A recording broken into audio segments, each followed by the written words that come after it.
Hello students, welcome. और इस video में हमारे पास ये अरेंजमेंट है।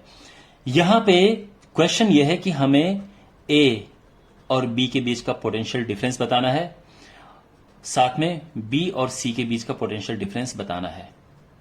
जितने भी यहाँ पे जो ये कैपेसिटर्स हैं, ये सब माइक्रोफैरेड है। 3 microfarad, 3 microfarad, 1 microfarad, 1 microfarad, 1 microfarad.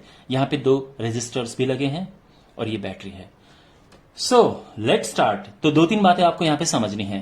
पहली बात तो ये कि अगर आप इस और इस कैपेसिटर को देखेंगे तो बिल्कुल ये एक साथ है। यानी आप देख सकते हैं, इसके अगर मैं एंड पॉइंट की बात करूं तो ये है, और इसके एंड पॉइंट की बात करूं ये, यानी ये दोनों ही पैरेलल में हैं। इसी तरह से ये और ये भी पैरेलल में है। तो सबसे पहले मैं इनको कंबाइन करता हूं, तो उसको मैं C1 नाम दे देता हूं। 3 माइक्रोफैरेड प्लस 3 माइक्रोफैरेड, क्योंकि पैरेलल में ये ऐड हो जाते हैं। इसी तरह से मैं C2 नाम दे देता हूं इनके कॉम्बिनेशन को, तो वो हो जाएगा 1 microfarad plus 1 microfarad, that is 2 microfarad. ठीक है, तो जो नया अरेंजमेंट है वो इस तरह से आ गया। मैंने इसको कंबाइन कर दिया है 6 माइक्रोफैरेड में। ये बी है अपना, ठीक है, ये 6 माइक्रोफैरेड इनका कॉम्बिनेशन, ये बी, और ये 1 माइक्रोफैरेड इन दोनों का कॉम्बिनेशन, सॉरी 2 माइक्रोफैरेड, और ये 1 माइक्रोफैरेड वो यहीं पे है। यहां पे एक रेजिस्टेंस लगा है, एक रेजिस्टेंस ये, और यहां पे बैटरी ये है।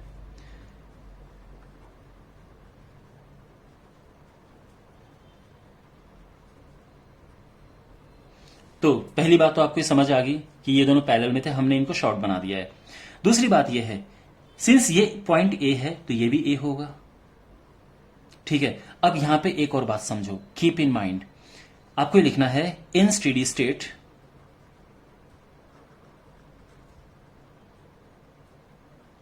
No current flows in the circuit, no current flows in circuit. So इससे क्या होगा, सर्किट में कोई करंट फ्लो नहीं होगी, तो उससे क्या होगा, therefore resistances will be ineffective. इनका कोई यूज नहीं है, ये यूजलेस हैं, बिकॉज करंट फ्लो नहीं हो रही है, और रेजिस्टर तभी काम कर रहे हैं जब करंट फ्लो होती है। तो ये इनका कोई यूज नहीं है, ये बिल्कुल यूजलेस हैं। सो रेजिस्टेंसेस आर इनइफेक्टिव। समझ गए? तो ये समझो कि यहां पे है ही नहीं, तो ये सी पॉइंट है तो ये भी सी पॉइंट होगा। तो सिंपल सी बात है कि अगर आपको पता चल जाए कि इसमें कितना पोटेंशियल ड्रॉप है, वो आपका पहला आंसर होगा, और इसका पोटेंशियल अगर आप निकाल देंगे तो वो सेकंड आंसर होगा। तो बस अब हमें इन पे पोटेंशियल निकालना है। अब देखो, इन दोनों पॉइंट के अक्रॉस 100 वोल्ट है, 100 वोल्ट इन दोनों की अक्रॉस भी होगा, और 100 वोल्ट इन दोनों के अक्रॉस भी होगा। यानी अगर मैं बात करूं कि एसी के अक्रॉस कितना है, तो वो 100 वोल्ट है। ये 100 वोल्ट इन दोनों में डिस्ट्रीब्यूटेड है। अब अलग अलग कैसे निकलेगा ये हमें देखना है। तो देखो, यहां पे आपको एक चीज ध्यान रखनी है कि इसमें हमें पोटेंशियल निकालना है। तो अगर इसमें चार्ज पता चल जाए तो पोटेंशियल निकल जाएगा, इस तरह से इसमें चार्ज पता चल जाए पोटेंशियल निकल जाएगा। ठीक है, तो यहां पे चार्ज निकालने के लिए हमें क्या करना पड़ेगा, इन दोनों का पहले कैपेसिटेंस निकालो। तो क्या होगा, 1/C3 नाम दे देते हैं इसको, 1/6 प्लस 1/2, तो ये हो जाएगा 6, 1 प्लस 3 यानी 4/6 यानी 2/3। तो जब हम C3 लिखेंगे तो वो हो जाएगा 3/2 माइक्रोफैरेड। ये निकल गया है इनका कंबाइंड। केवल इसके और इसकी बीच की बात कर रहे हैं हम।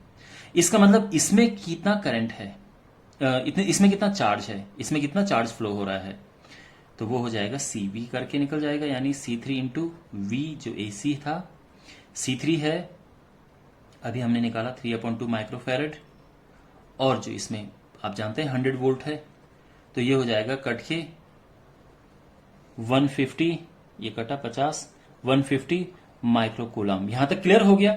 बस अब आ गया आंसर। तो यहां पे आप देख सकते हैं, जब हम बात करेंगे VA माइनस VB की, यानी इसमें कितना ड्रॉप हुआ है, तो आप जानते हैं V होता है Q/C, यानी 150 माइक्रोकूलम अपॉन 6 माइक्रोफैरेड, माइक्रो से माइक्रो कटा और आंसर आ गया 25 वोल्ट। और इसमें कितना होगा तो देखो VB minus VC, again Q upon C करेंगे तो ये है 150 माइक्रोकूलम, C उसमें है 2 माइक्रोफैरेड और ये आ जाएगा 75 वोल्ट। तो ये 25 वोल्ट है, ये 75 वोल्ट है। वैसे भी आप इनको प्लस करेंगे तो 100 वोल्ट आएगा और वही 100 वोल्ट इसमें है। तो समझ आ गया? Alright, so leave your feedback in the comment box, subscribe to the channel, share with your friends, and I'll see you in the next video.